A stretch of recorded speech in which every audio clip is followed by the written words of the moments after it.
Southern Cal contacted you or your agent? No. North Texas. State, the Armadillos or whatever. They got everybody back. Yeah. Is it a distraction though Yeah, just keep asking questions. I guess the press conference will be over quicker. Yeah, no, I mean. No, well, what do we want to talk about? Let's talk about another college. No, I mean. You got 10 minutes, so let's talk about North Texas. I know you have an obligation, and I understand it. It's going to happen. If we're not successful and we're not winning, I came from college. I'm going to go back to college. So I hope someday to be like Coach Coughlin and win enough games where I can stay around long enough where that speculation ends. But I understand you have to ask the question.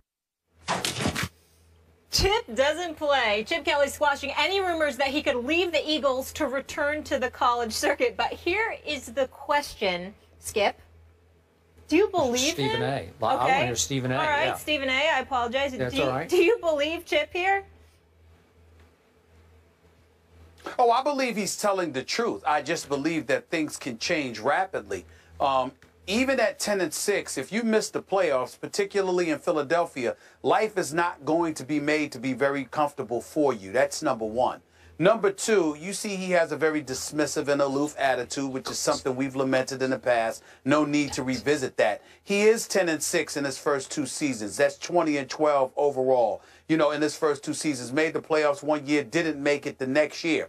But if you're in Philadelphia and you're not making the playoffs, it doesn't matter what your record is. It doesn't matter the fact that you have double-digit victories. You're not going to get the same level of latitude that Tom Coughlin has in New Jersey, which is in 2013, what Chip Kelly alluded to when he talked about how he wanted to be that kind of guy that had that level of longevity. The level of patience that the Mara family, along with Mr. Tisch and the Giants organization, have showed Tom Coughlin, I can assure you, Chip Kelly is not going to get that kind of latitude in Philadelphia. They would need to be in a postseason. They would need to be a relevant franchise in that regard in order for him to enjoy any degree of longevity. And now that he has control in Philadelphia, I think it's easy to see, Skip, and I think it's easy to surmise, and you're not stepping out of bounds here by acknowledging he's somebody that likes to be in control. He wants control. Yeah. We all know that. Most coaches do. We respect that. But most don't get it. Jeffrey Lurie has given Chip Kelly the control that Chip Kelly wants. So I don't believe for 1 second that he has any interest. I think he's telling the absolute truth. There's no interest in USC with its 11 national titles. There's no interest in Texas with its 9 national titles and its own television network. And the money would be big time. And, of course, he'd have control. There's no interest there, but that's only because he's still in the NFL, in Philadelphia, where he's won his share of games, not to mention the fact that he has control. If he were to lose control, would he ultimately decide to go back to college? I think that is very possible. It's not relevant now because obviously he's in control in Philadelphia and he has the support of Jeffrey Lurie. But come back and ask me that question about Chip Kelly again if the Philadelphia Eagles are losing and he either finds himself losing control or out of an NFL job. Then come talk to me because I want to hear him say that then. I'm with you on this. And by the way, before I answer Molly's question, I need to defend the honor of North Texas because Chip made a disparaging remark about the North Texas State Armadillos. It's the North Texas Mean Green. I think once upon a time they used to be the Eagles, if I can recall, because I've actually attended a football and a basketball game at North Texas in Denton, Texas. And it's a beautiful little campus, and it's a good school, and they didn't deserve it. And I got your back, North Texas. Yeah, Mean Green. Yeah, way to go, Mean Green. It's a beautiful little campus. It's a good school. It is. But Chip Kelly certainly wasn't trying to come across as an aficionado on that. He was basically highlighting what we all know, and that is, other than the Skip Baylesses of the world, who the hell knows who those folks are? Well, they're not the Armadillos. I think a lot of people in Texas know who they are, but that's beside the point. I don't think we care, but go ahead. Okay, well, I care, so I said it. A lot of my people care. So here's the point. Okay. Chip Kelly, I hate to admit this publicly, but Chip Kelly's a good football coach. I don't love the guy, and I don't think you love the guy for a lot of other reasons. I don't like the way he carries himself, the way he handles himself, the way he operates, some of the personnel moves he's made, how he made them, why he made them. We both had lots of issues with Chip Kelly. But what I can't take away from Chip Kelly in the National Football League is, Stephen A. Smith, his first year in pro football. He went 10-6 and made the playoffs, and they lost a home playoff game to the Aints, who were obviously the Saints at that point. Last year, he went 10-6, but he was after they obliterated my Dallas Cowboys on Thanksgiving evening at Jerry World. They were 9-3, and then predictably, their backup quarterback, Mark Sanchez, fell apart, as I warned you that he would. But that's pretty good. 10-6 and 10-6, though the second one didn't make the playoffs. That's still a pretty good start in pro football. Now, I'm with you. He belongs in college football because he wants more control than pro football will ultimately, I think, afford him over the long haul.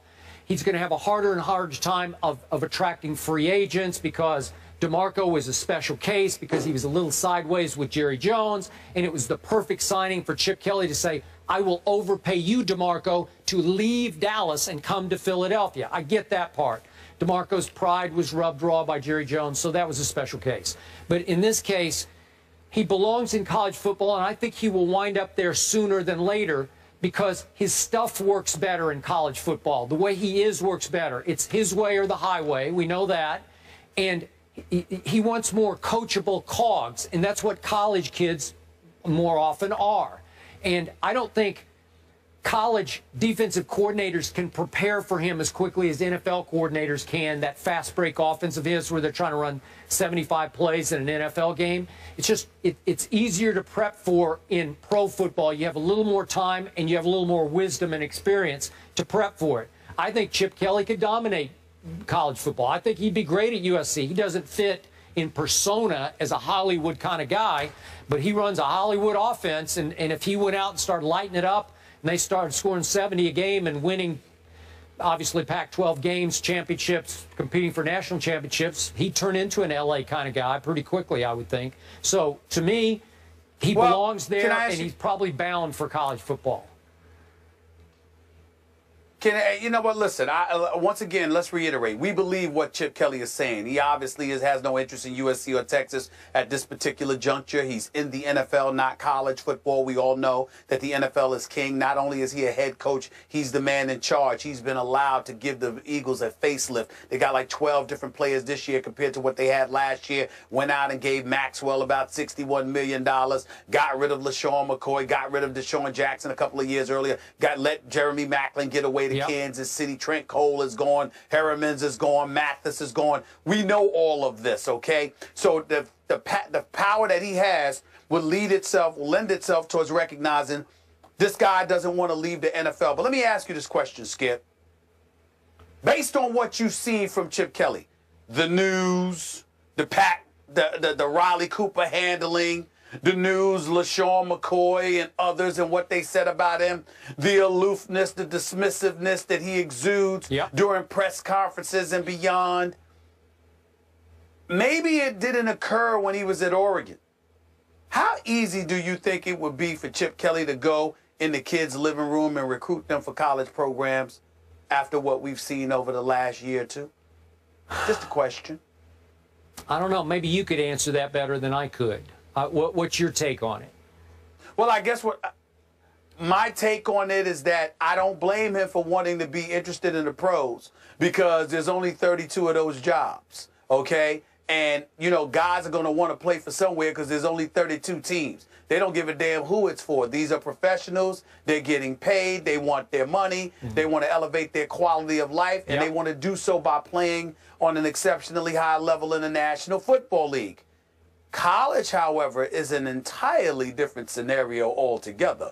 There are a multitude of programs and institutions that you can go to where there isn't a Chip Kelly, and you don't have to deal with him or anybody like him. There are plenty of parents and plenty of kids who choose a school, obviously based on the coach. And it ain't just about success or failure. It's about the rapport that you are capable of developing with those kids. That plays a very significant role in deciding what institution of higher learning you are going to end up going to. The NFL is different. Chip Kelly doesn't have to recruit. He's a boss. He could be the biggest whatever that you can find, all right? Guys are still going to come play for him because it's the NFL. That is not the case in college. Okay. And we don't know. We didn't know as much about him personality-wise at Oregon as much as we know about him now in Philly. Forgive me for bringing this up if this is not where you're heading, but are we talking about a white coach who faced a racial issue in his locker room in Philadelphia, going now back to college to recruit? I'm talking about the combination. I'm talking about it. I'm talking about it all. I'm talking about it all. I'm talking about, you remember how you and I both lamented how he handled it when they asked him questions and he refused to address stuff, how dismissive he was? Yes. That's right. How much it put people off. So I'm not really talking about, quote unquote, the racial dynamic. I'm talking about the personality that you have, how aloof and dismissive you were, how insensitive you came across, all of those different things. With a professional organization like the NFL, you don't have to worry about those things. But as a college coach, now that that's been front and center, when you walk into somebody's living room, their friends, their family members, their parents, guardians, all of these people are present, it's an entirely different thing. Okay, it's an entirely different thing. There's one mitigating factor here. If he walks into the living room and says, come play for me at, let's say, USC, we'll score 70 a game. You're going to have a whole lot of yards, passing it, throwing it, catching it, whatever it is, right? You could promise a kid, come here and you are going to shine for me, right? Yeah, until you get on my nerves or I find somebody better.